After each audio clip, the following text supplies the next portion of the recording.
Hej og velkommen til dagen med Østmanden. Mit hår sidder alt lort til. Sådan det. Som I nok kan kende det, så er det lidt de vante omgivelser. Fordi sidste gang vi så med her, det var da vi lavede fordelerrør til gulvvarmen. Nu skal vi lave fordelerrørene til vandet. Og så skal jeg lige montere noget vand ude bag ved et toilet også. Men det bliver som sagt, det bliver ikke en skjulsamling, så det bliver, ja, det er jo bare lige derude af eller sted. Ej. Hernede bagved, der kan I se, eller se en af de her, det er en 22 stikker op. Der skal vi have monteret vores fordelingsrør til vandet. Og jeg vil forsøge at mose så meget på som overhovedet muligt for at få lavet dem i dag. Og toilettet derude, for toilettet der begynder de skal lave gips rundt om og alt det der, så bliver det helvede at lave. Men når jeg laver det herude, så bliver det så lidt nemmere. Og så ja, jeg ved ikke lige hvornår jeg får redigeret den her, jeg ved faktisk ikke om vi har fået vores netværk op at køre. Så, men det er så, når I ser den video her, så er det nok sket, men i morgen skal jeg ud og filme sammen med Gex. Der skal vi ud og lave hans nye værksted i Slagelse. Det bliver mega fedt, vi skal op og fjerne det gamle op på Reersø, og så kan vi køre det ned til Slagelse, og så lave det dernede, og bygge op og sådan noget, og så det skal vi også gøre noget torsdagen. Torsdagen så flyver vi så afsted mod Kolding, og laver et streamingjob for Vin med mere, som er skudt mega fedt. Det er også dem, der har været med på julekalenderen, som I kan se indtil videre. Det synes jeg sgu egentlig er meget sjovt. Det giver ikke så mange visninger, men jeg synes sgu egentlig, det er meget sjovt at have lavet den. Bare så kan man have en portvis julekalender. Og det synes jeg er super fedt. Men som sagt, I må rigtig gerne lige like, subscribe, dele, alt det der pisselækker. Altså jeg ved ikke, hvor mange vi er, eller hvor mange følgere der er på nu. Men det er snart tid til det en af jer fantastiske folk derude, der skal have en polering. Der er 851, det vil sige, at vi er 149 følgere fra at nå vores mit mål. Så jeg tænker et eller andet sted, at skal vi bare komme i gang og få monteret nogle ting, så vi også skal komme hjem igen i dag. Fordi at, jeg skal nå hjem og hente konen og børn og alt sådan noget, så vi får lige monteret nogle rør og sådan lidt. Vi tryller lige et zip hernede, ikke også? Godt, så vi kan se, så er det her clusterfuck af rør, som det omhandler. Herovre der kan I se fordelerrøren bag ved mig, som vi har lavet. Nu er alle de her sorte rør, som vi skal have styr på. Så, men inden da, så skal vi lige have pakket nogle fordelerrør og gjort dem klar og have sat bæringer op og sådan noget. Så jeg vil prøve at få monteret så mange mulige af dem her som muligt. Hvis jeg kan finde et stykke tape i dette hus, så kan vi få monteret alle rørene i dag, håber jeg også. Men jeg vil prøve. Men vi ser lige om lidt, når jeg lige har fået gjort klar til det her, fordi der er sgu lidt spaghetti her, hvis jeg har styr på. Vi ser lige om lidt. Godt så. Nå, vi har nogle fordelerrør. Og vi har det spaghetti helvede her, som jeg lige viste jer før. Så jeg tænker et eller andet sted til at starte med, så får vi lige skruet alle skruerne ud af det her. Jeg skal også lige have pakket alt det her sammen. Ved du hvad? Vi starter lige med at pakke det her. Jeg har selvfølgelig dagen min dejlige værktøjskasse med. Det er rost. Jeg kører ingen steder, når jeg skal ud og lave noget uden den værktøjskasse.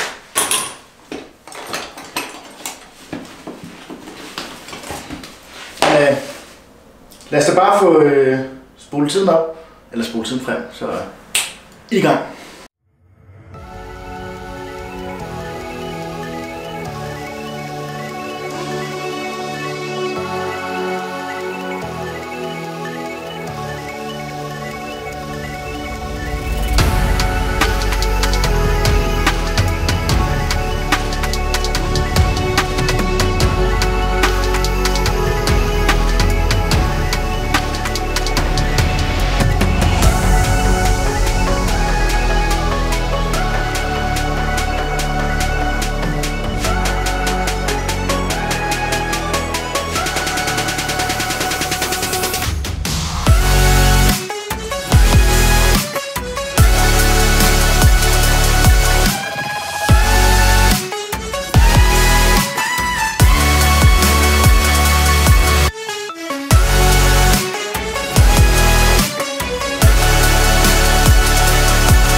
Fordelerrør.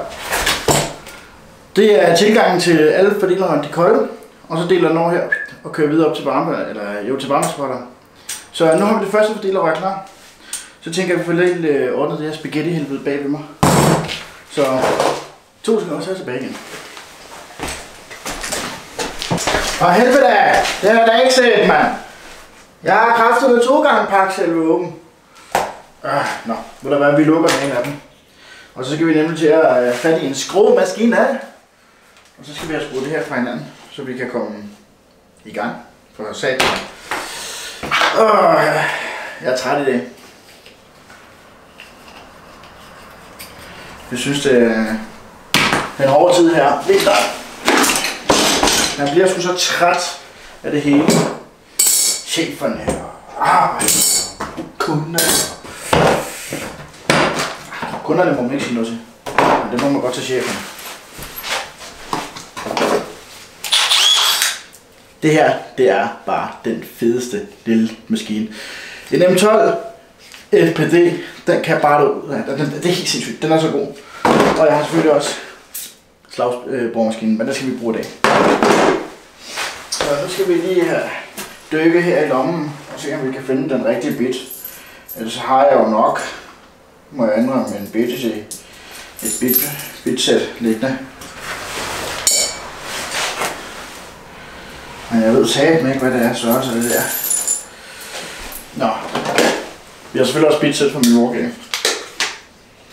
Der er ikke det, vi ikke har fra Milwaukee.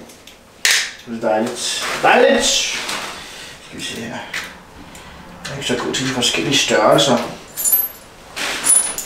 Hvad er det for noget? Not.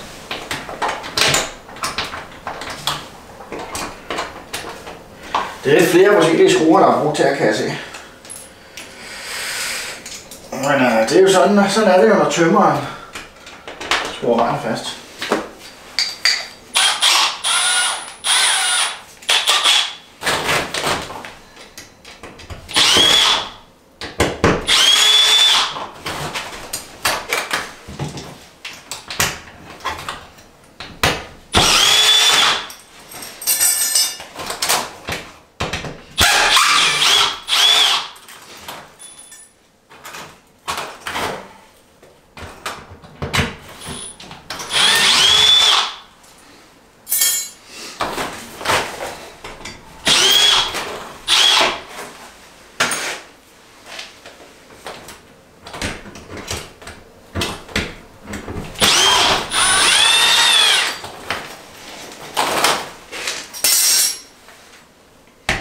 Så langt, så godt.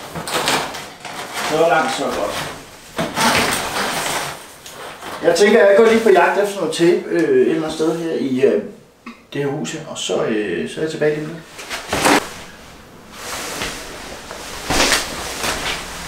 Nå, så langt, så godt. Jeg har fået proppet alle de varme af. Så nu er det bare i gang med det her spaghetti-helvede og få løst det her. Det kan godt blive en sag for sig selv. Fordi vi har nogle her, der har vi 2, der går til et udekøkken, og så har vi 2 her, der går til et udebruser. Dem skal vi også flette med ind. Men til at starte med, så tænker jeg lige, at vi skal have fordelerregningen sidde på væggen. Og den bliver vi jo nok nødt til at sætte lidt højt her, i det tilfælde her, fordi at vi har ikke så meget plads for at bare noget.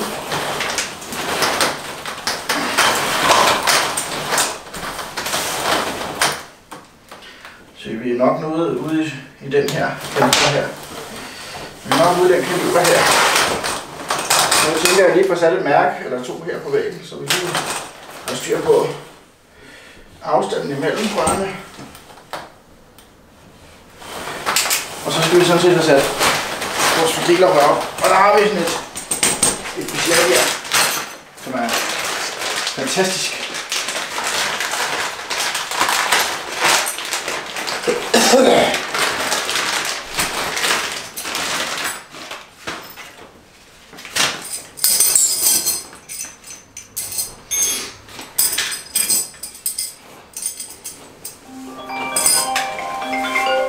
Ja, 2 sekunder, kunderne ringer.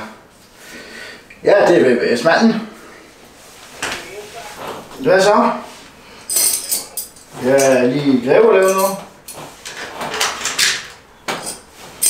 Ja, det kan jeg jo ikke sige til sådan nogen, men ja.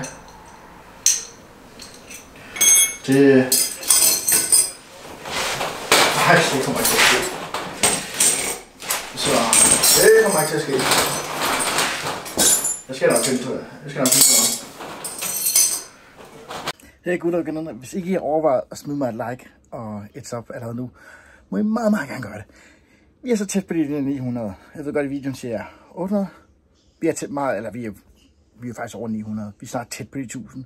I må meget gerne smide et like og et sub. Det hjælper mig sindssygt meget. Ikke også? Og synes jeg faktisk, det er pisse sjovt af det. Nå, tilbage til videoen. Ja. Ja. Det kan jeg jo.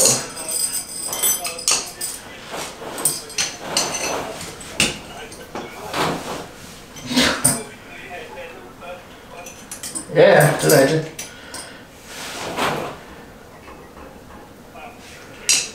Nej, de skal bare betale kasse eller sådan noget.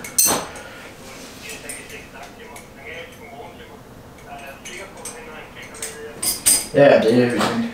Det kan vi godt blive enige om. Så må jeg ikke ringe til dig senere, Kasper? Jeg skal lige, jeg er lidt presset med det her, jeg lige skal nå at lave det her. Ja, jeg ringer til jer. Hej. Det er arbejde.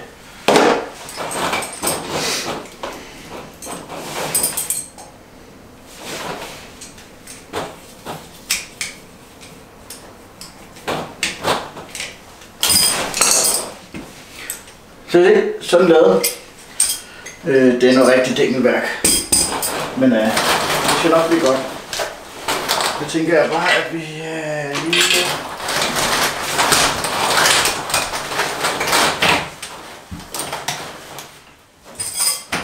lige holder den op på og siger, det passer sgu med meget godt det der i højden. Og det er jo godt, at man kan bare se. Hvor er der pas? Vi skal jo lave tingene lige også.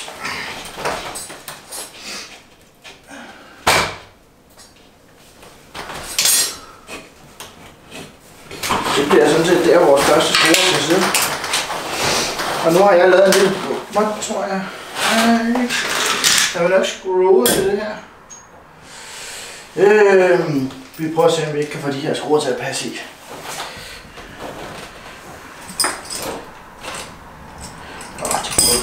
Det burde man altså gøre.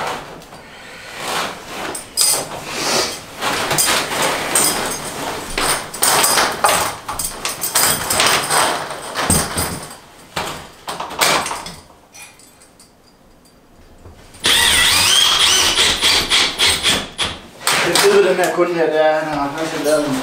Der er lavet en gipsvæg, men så er der ikke nogen af gipsvæggen. Der skulle lige lave en spåndpladevæg. For at gøre det helt nemmere for mig og elektrikeren. Det er sjældent, man kommer ud til sådan nogle kunder.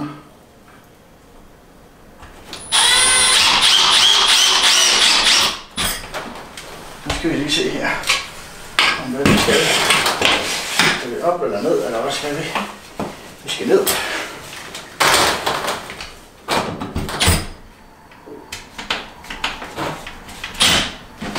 Bum! Så er det første fordelerrør sådan set sat op.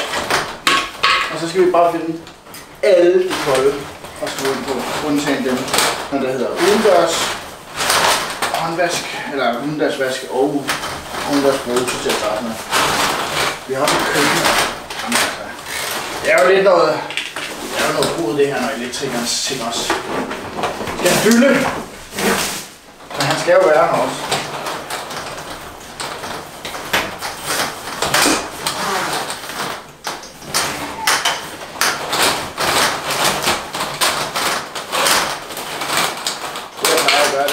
Fordi de værste af dem, så sætter jeg mig lige på dem. Og så er det sådan set bare i gang med at montere fra den anden af. Og nu tager vi lige den store her, fordi den er kraftig, og det er den 22 mm, der går ind til, der skal føde hele huset. Den kommer ud fra på stoppinden af. Den er ikke ude, den står lige her om bag ved mig. Så den kan vi lige så godt komme af med til at starte med, fordi den er simpelthen så sygt, det er helt sindssygt. Jeg har fået taget en forkert støtbestik, så 22 kommer ikke på i dag. Det var lort. Og lort! Sådan er det. Så vi går i gang med at finde ud af, hvad der er lavet her. Så. Og det er jo sådan set bare at tage et rør, så puster vi det. Den her er meget svær at puste, så det er varmt.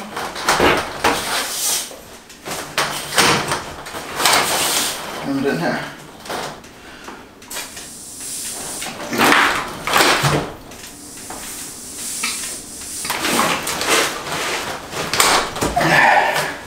Den er også svær at puste, så det er også en varm.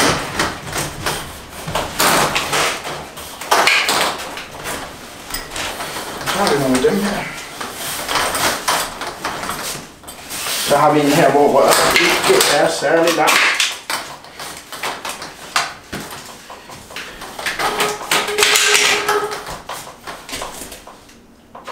Der er fuld udblæsning. Det er simpelthen den første kolde, vi har.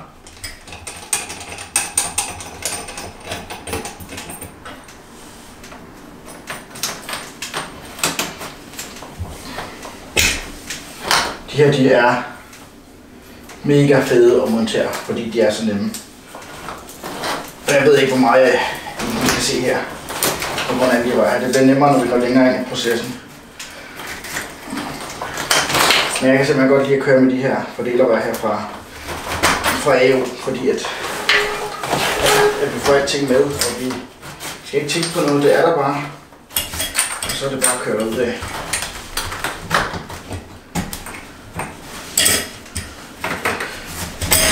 De skulle stikke den skrue mere, mens vi er i gang.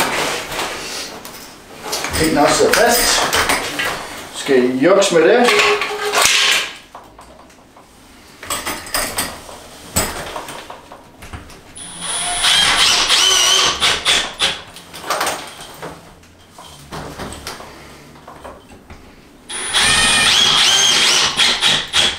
Sådan. Det var bare lige mig, der havde glemt den skrue der. Nu skal jeg så lige finde den der gang. Der er ja.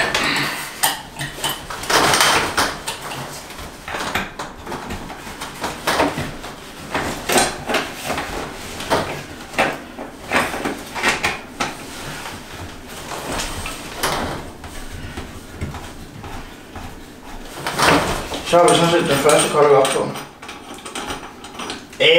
Sgu da nemt bare.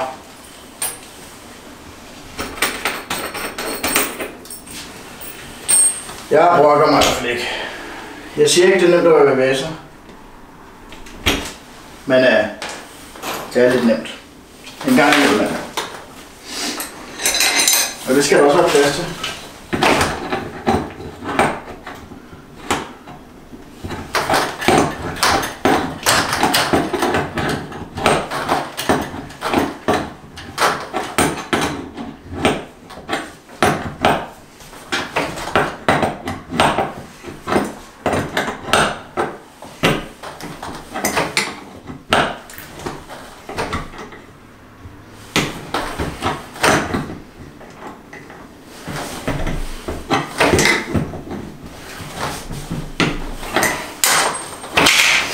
Så puster vi skal bare videre. Der er også modstand. Ikke modstand.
tænker, at vi bare lige spoler frem til, at jeg er færdig, så et uden køkken.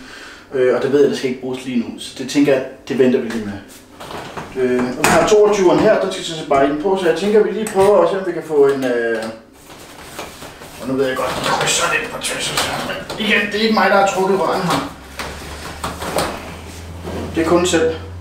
Så jeg tænker et eller andet sted. Jeg får lige monteret, jeg får lige pakket det varme på litervarer. Den får jeg lige pakket sammen, og så er vi tilbage til det. Nå folk, det skulle lige være lov for i dag. Jeg har fundet ud af helvedes masse, hvad alle de her de er. De forskellige har fået monteret dem heroppe. Der er en lille støbbygning her. Næste gang vi kommer her på projektet, så tænker jeg, at skal vi lave den her. Det er bare lige en lille stump rør, der skal laves her. Og så skal vi hernede fra og lige lave en lille stump rør. Og herop til under gaskælden. Så har vi også monteret den. Og så skal vi have resten af vejen her monteret på fordelerørene, så vi kan komme videre. Så skal jeg have lavet noget på toilettet også. Men ja, jeg har sgu lidt travlt. Jeg har lidt mange ting, jeg skal nå. Så vi ses bare derude. Igen, husk du det der med, at det var pissefedt, hvis I gider lige support mig. Og så lige smid det der skide like, og så lige follow. Det hjælper ekstremt meget. Og så giver jeg fandme en podering til en af jer. Og jeg skal nok love næste gang, der bliver trukket lod, så bliver det gjort af computeren og ikke af mig. Men jeg er bare lidt tidspresset der. Men som sagt, kæft hvor er det fedt, mand. Vi er over 800. Det kan ikke takke nok for det. Men gutter og gutinder, vi ses i næste video. Hej!